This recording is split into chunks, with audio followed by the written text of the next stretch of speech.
Integer के बाद आते हैं यहाँ पे floating point data type. Floating point data type में हम ऐसे नंबर्स को स्टोर कर सकते हैं जिसमें एक्चुअल में डेसिमल आता है, जैसे कि 7.4, 6.8। फ्लोटिंग पॉइंट के अंदर आपको दो अलग अलग डाटा टाइप्स मिलते हैं। एक को बोलते हैं हम फ्लोट और दूसरे को बोलते हैं हम डबल।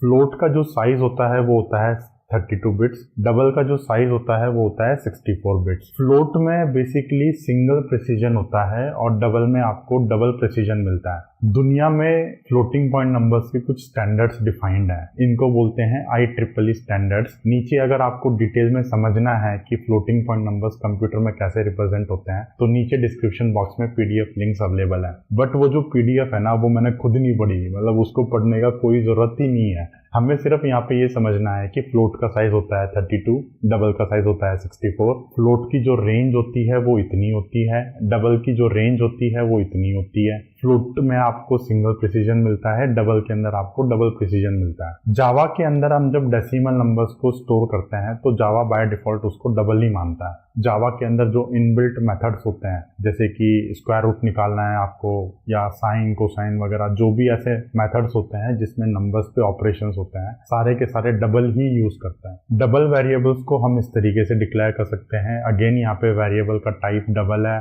फिर उसका नाम और उसमें कुछ वैल्यू असाइन कर रखी है। फ्लोट वेरिएबल्स को हम इस तरीके से डिक्लेयर कर सकते हैं, यहाँ पे डिक्लेयर भी कर रखा है, इनिशियलाइज भी कर रखा है, उसमें कुछ एक वैल्यू असाइन कर रखी है। अब एक बात यहाँ पे ध्यान रखने की है कि जब हम फ्लोट वेरिएबल को इनिशियलाइज करते हैं तो वहाँ पे हमें f लगाना पड़ता है। f लगाने का मतलब ये हुआ कि जावा को मैं ये बता रहा हूँ कि ये फ्लोट है, वरना जावा बाय डिफॉल्ट जैसे कि मैंने कहा डबल को एज्यूम करता है। तो अगर हम चाहते हैं कि वो डबल को एज्यूम ना करे तो हमें वहाँ पे f लगाना पड़ता है। यहाँ पे डबल के केस में मैंने यहाँ पे d नहीं लगाया, बट फ्लोट के केस में f लगाया है, क्योंकि बाय डिफॉल्ट हमेशा डबल को ही यूज किया जाता है। मतलब 10 साल हो गए मुझे कोड करते, मैंने 2-4 बार ही कभी जिंदगी में जरूरत पड़ी होगी तो फ्लोट को यूज करा होगा। जर्नली हमें हमेशा डबल को ही यूज करना होता है।